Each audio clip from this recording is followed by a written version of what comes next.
Hello, I'm Eric Snodgrass, and thank you for watching today's midday weather outlook for the southern region, brought to you by Nutrien Ag Solutions. Well, as we often like to do on Friday mornings, let's take a look at the drought monitor that was released yesterday on Thursday. So this is the new map, and we can see that there's still quite a bit of drought across our southern region.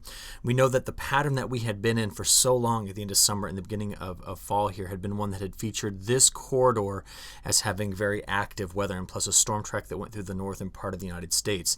And a large protective ridge, which I talked about so many times, sat here over the southeast, and that's what's kept part of Texas getting over toward the southeast and the mid-Atlantic so dry. Well, that pattern has completely broken down, and the change is on, and we need to talk about what that change means, because in addition to a jet stream pattern change, we've also seen some more activity coming out of the tropics, which we've been talking about this week. One quick thing, let you know that this is only has only data through the 15th, so this is valid on Tuesday.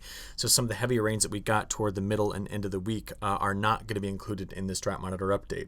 But overall, over the last month, we've seen a degradation in drought that has come through parts of central Texas and certainly here over a big section of the southeast and up the east coast of the United States. So several class degradation there in the drought situation.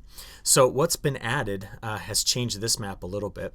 This is looking at our current calculated soil moisture anomalies. And just for reference, remember that about 25 millimeters is 1 inch. So we can think about that. We can do that conversion here. So we do have some places that are in the about 3-inch deficit here in the southeast, running up to the mid-Atlantic and even to the northeast, while parts of the north central United States are seeing a 6-inch surplus in their soil moisture content. So the question is, are we going to be changing this map in the near future? We did this over the last 7 days, and some very heavy rainfall on a couple of stalled boundaries that stretch from eastern Texas through the lower Mississippi River Valley and over into those very, very dry fields that were in parts of southern Alabama, Georgia, and up through the Carolinas. Virginia finally got some meaningful rainfall as well, and I'll say this particular corridor in through here is about to see quite a bit more, not only from a tropical system we're going to talk about, but from 2 large low pressure systems that'll be sweeping through the United States just like this. And that is the pattern change I think that is most critical for us to understand. That southeast ridge is gone. Okay, looking first at our all hazards weather map in parts of the mid-south, so Tennessee, Kentucky, getting over into the Appalachian Mountains, saw frost advisories out this morning, but I imagine that your eyes are being drawn to the colors that you see right down here. And this has to do with tropical storm, what will become tropical storm Nestor here very, very soon. Taking a look at those early morning temperatures, though, we can see that by 5:15 a.m. Central Time, that's 6:15, of course, Eastern Time, we did have a few regions of patchy frost. We still have a little bit more time to cool down here as the sun slowly begins to rise. So we do need to be watching for that patchy frost. And we know, living in this area, that it's typically elevation dependent. So keep an eye on it if you're in that particular area. All right, let's get to the latest on what could be Tropical Storm Nestor is currently potential Tropical Cyclone 16, but you can see with the indication of the S inside of these black circles that the National Hurricane Center is anticipating this to become a tropical storm soon. We've already issued tropical storm warnings out for parts of the Louisiana coast, but Alabama and Florida coast there, where you see that kind of blue stripe, that is where we've got the tropical storm warnings out. Very narrow cone here of forecast error. And a lot of that has to do with this time of year, what the typical spread is in the forecast area. And that's because a lot of times this time of year, we're guiding these tropical systems with deep upper level low pressure systems, and they're a lot easier to track. The steering currents are quite a bit stronger. But let's get into some of the big threats on this particular system. And I'm going to start first with rainfall. This is what the high resolution NAM model is picking up on in terms of rainfall as we get out to Sunday, about 1 o'clock on Sunday. So we can see that we're going to be bringing quite a bit of rainfall from parts of Alabama, but certainly the Florida, Georgia coast, state line there, with maybe parts of Florida seeing 5 to 6 inches of rain out of this. We'll take a look at a high resolution map in a few moments. As it moves through Georgia and the Carolinas up toward Virginia, we will see widespread maybe 2 to 4 inches of rainfall as what will be called Nestor slowly moves through this area. So very heavy rain coming into that area. And this region right in through here that's largely been missed lately could possibly see some heavier rainfall as well. Outside of that, what we'll be talking about is the next 2 large low pressure systems sweeping through. But let's kind of get a clue on the timing of this event. So we can see that getting through about 7 p.m. this evening, the main center of circulation is still offshore, But by early morning tomorrow, this is about 5 o'clock in the morning, we do anticipate, I guess that would be 6 a.m. in the morning, we would anticipate the center of circulation be making landfall right in this area in Florida. Broad precipitation shield out ahead of this, so it'll be a several-hour rainfall event, but Nestor's on the move. So this particular system, by the time we get to 6 p.m. Saturday, is already moving through Georgia and into South Carolina in the overnight hours on Saturday and through North Carolina by Sunday morning. So this one is moving pretty quickly, but it still has the potential for putting down quite a bit of precipitation. Outside of that, there is a front connected to a low that's way up in Canada that will be bringing widely scattered showers and thunderstorms along the area that I'm drawing right in through here throughout the day on, well, you can go back to Friday. So here's Friday, let's get you there. Friday afternoon and evening, so widely scattered here.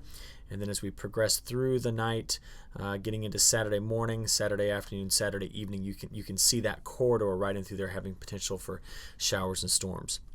But our next big feature is just waiting right here to really crank up. And this is the first of two very large low pressure systems that are going to start feeding on a lot of Gulf moisture, and you're going to see the end results of those here in a few moments. I do want to look at one other threat here, and that is what the wind speeds are going to look like. So these are maximum wind gusts from one of our high resolution models.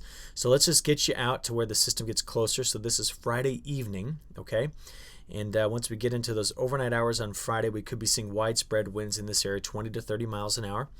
And then as we continue to move forward, you'll see that the strength of circulation in this one may be bringing 60 to 70 mile an hour wind gusts to the Florida coast here, and widespread 30 to 40 mile an hour winds around it. So this isn't one of those tremendously damaging wind events, of course, but wind, when we're thinking about the cotton harvest that's happening in this area, we're thinking about the quality of the stand of other crops that are grown in this part of the South, could be detrimental to it given the drought situation we've had.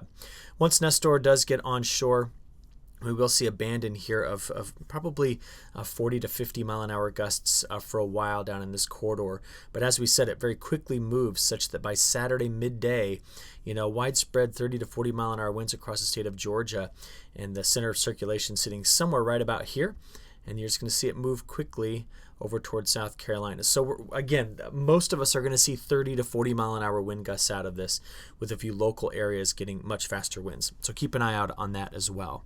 Okay, let's switch over now to our longer range models and take a look at what we've got. So we've talked about Nestor getting here. Here's the next system that's emerging. And what we're going to watch is for this by Sunday evening and early Monday morning to be taking full advantage of the moisture coming out of the Gulf of Mexico. And you can see right here along the main frontal boundary that starting off in parts of Texas and Oklahoma, we not only have the heavy rain threat, but also the potential for some strong to severe thunderstorms in the day on Monday. So as that sweeps through, look at this, as it gets over toward the lower Mississippi River Valley, very heavy rainfall potential stretching from southern Illinois all the way down to Louisiana here. This is 1 p.m. on Monday afternoon.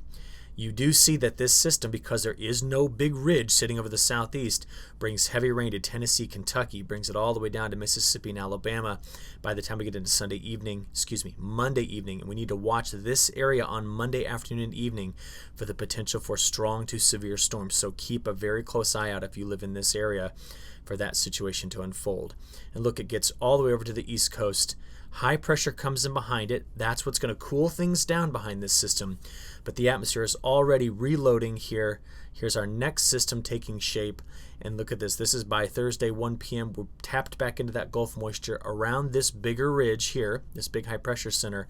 And as that sweeps through, this is our next big round of rainfall that we're anticipating coming through. Now, timing on this, we're looking at, this is next Thursday night, getting into Friday morning, getting into Friday evening. So that's two systems coming through.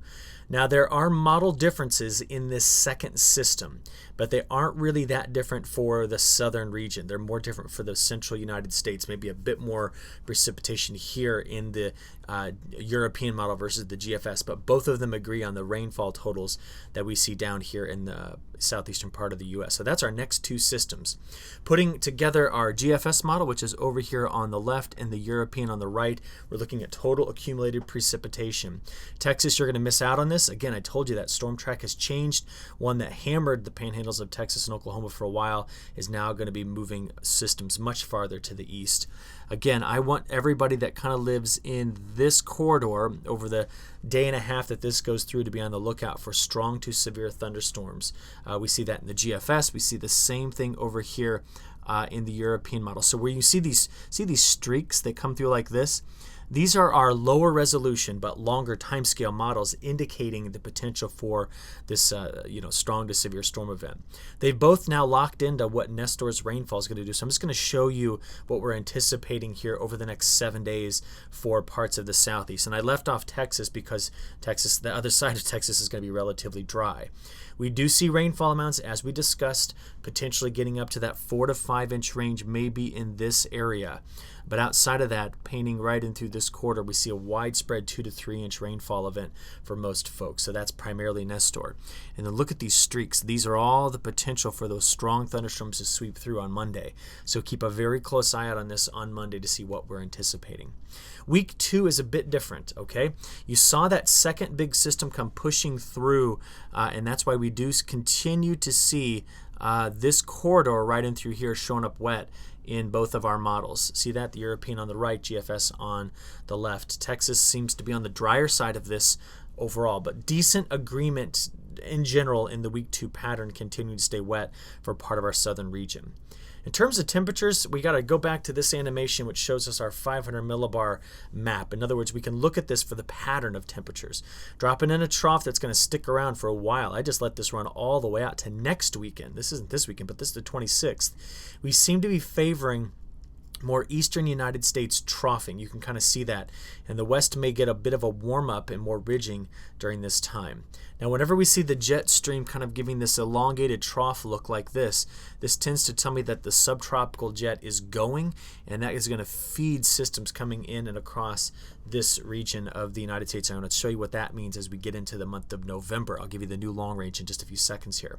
But in terms of temperatures, with troughs more often in the east over the next 5 days, as we watch the next system build, yes, it brings in some warmth in here, but overall, as it comes sweeping through, we see across the southeast specifically near average to slightly cooler than average temperatures. Second system comes through, and that's when the deeper trough dives in, and now we have much of our southern region experiencing below average temperatures for the 6 to 10 day time period. And look at this. This is the 11 to 15. So if you're thinking about Halloween right now, it does appear that the chances of that particular time period, the end of the month, showing up on the cooler side of things as the jet stream builds more ridging out west. So a bit of a pattern change, not just a bit. This is a huge pattern change over what we had seen almost all of summer and most of fall so far. So that's it. Okay. Last thing I want to show you is just this. This is now looking at the first full week of November. And as we said, during that time period, I thought we'd have a pretty active storm track feeding off that subtropical jet. And that's why we see this region dry, because we don't have the jet stream taking aim on the northwest. And instead it's sneaking a little bit farther to the south.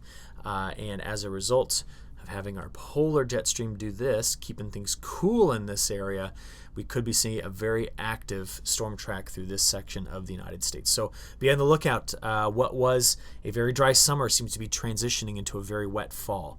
And with that, I think I'll go ahead and wrap it up right there. Thank you for watching. Have a great weekend. We'll talk to you next week. Thank you.